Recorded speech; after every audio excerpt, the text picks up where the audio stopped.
A lot of folks seems to be somewhat, should I say. I mean, if they elect the Vice Patrick for 2 terms, that means he must have done a decent job. Anything different that you'll do or anything that he has done that you want to continue fulfilling on? Well, one of the things this is a small thing, but it's big in the grand, it's big to me, which is the gentleman that he put in Lawrence to serve as the receiver of the Lawrence schools when they put the Lawrence schools into receivership is a fellow named Jeff Riley. Jeff Riley, I got to know when he was the principal of the Clarence Edwards Middle School in Charlestown.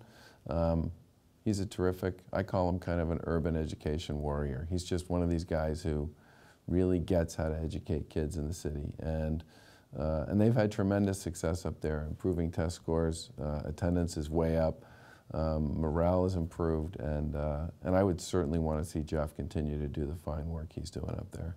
I thought it was an inspired appointment at the time I said that, and I continue to believe that to this day. You know, I had a chance to speak somewhere yesterday, and one of the issues of concern was about poverty and hunger.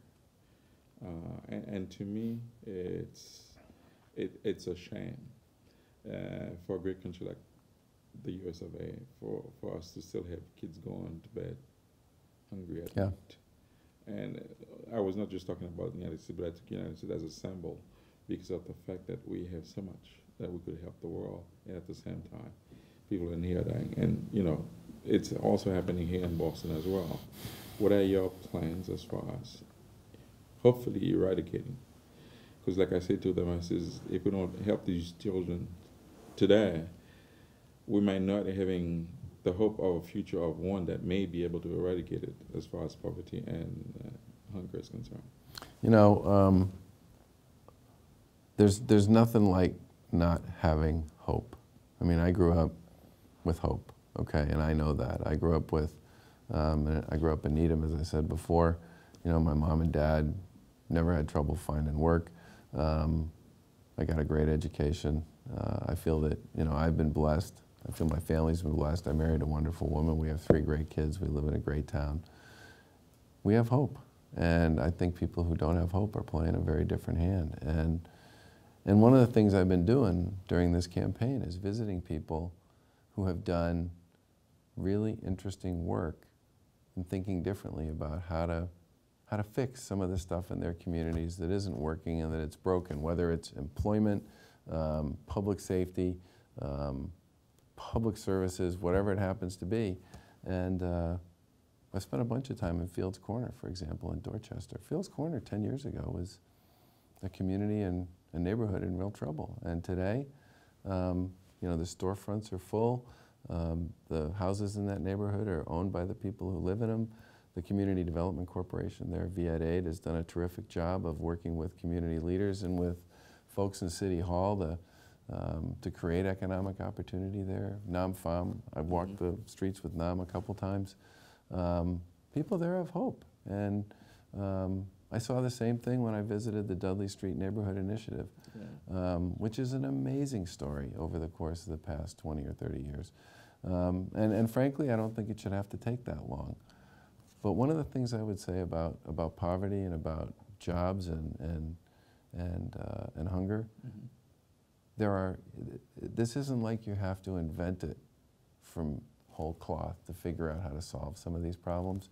One of the things I would like to think I could do as governor would be to recognize and celebrate the people who've been successful at building strong neighborhoods and giving families hope and an opportunity and the training and the education that they need to find their way to work so that they can start their climb up the American ladder.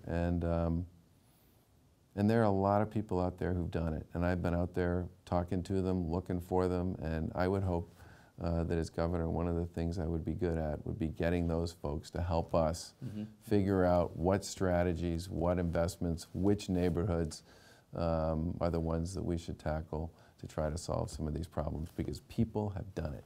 And the thing we need to do is recognize those people, learn from what they've accomplished, and then build on it for others.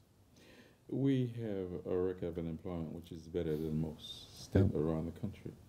But however, when we're looking at the impact of unemployment in the minority communities, it's really heartbreaking. So what is your message of hope for them?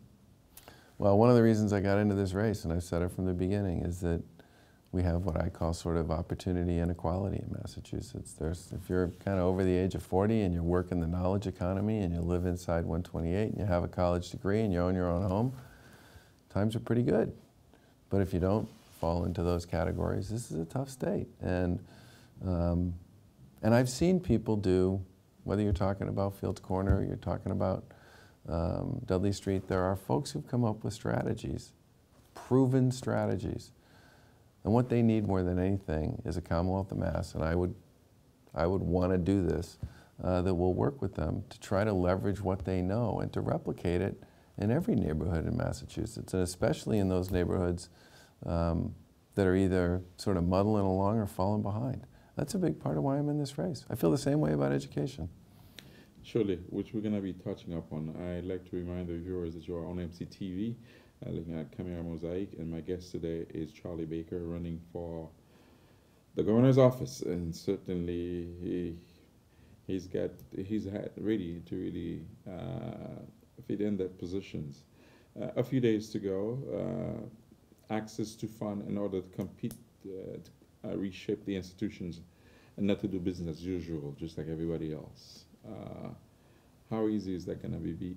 Is that going to be? Because there's, you know, again, I'm talking about the minority communities because they're the one that I've dealt with the most. Access has been, I mean, the obstacle as far as they're concerned. And this is why a lot of entrepreneurs are not really able to really achieve some of their dreams and so on and so forth. What would you do differently? Well, I think there's a couple of things we can do. And by the way, one way you learn about what thoughts people have about things you can do is you go talk to them. I've spent a bunch of time talking to folks in communities of color about what they think is working, what they think isn't working, and where and how the state might be able to help them help themselves and build small businesses. And I'm a huge small business guy. I'm a big believer that we make life far too complicated for small businesses, and I'll give you a simple example of what I mean. It is very complicated to do business with the Commonwealth of Mass, okay? But the Commonwealth of Mass purchases about $5 billion of goods and services every year, and cities and towns purchase another $2 billion.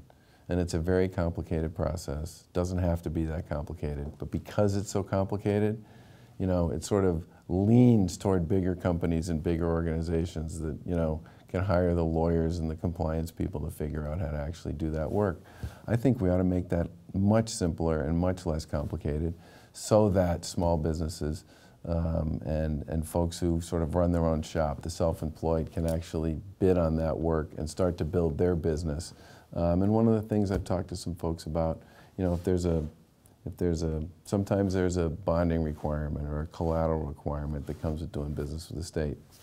If somebody can demonstrate that they have the quals to do the work with the state, then the state ought to be able to waive that requirement so that they can actually get onto the state contract and start doing that work. I also think that we should be, there are a lot of development opportunities, not just in Boston, but in other cities as well. State owns a lot of land in those places. Transit Authority owns a lot of land. The state agencies own a lot of land.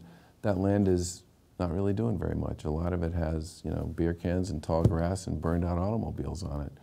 It's right in the middle of, many cases, areas where we should be building mixed-use development housing, market rate housing that young families can afford to live in. The state ought to be partnering with developers and encouraging those developers to work with folks in the community to make it possible for them to be players and participants in that as well. I walked Jackson Square with Crystal Cornegay from Urban Edge, and she talked to me about all the parcels in and around that area and where the opportunity to develop them would be, and how there are a lot of local people who would love to work on those kinds of projects because they're in their neighborhoods. It's sort of an opportunity for them to both do well and do good for their community. And I think working with Mayor Walsh and with others as governor, I think that we have a lot of opportunity to bring some real possibilities to people in urban communities and the minority community.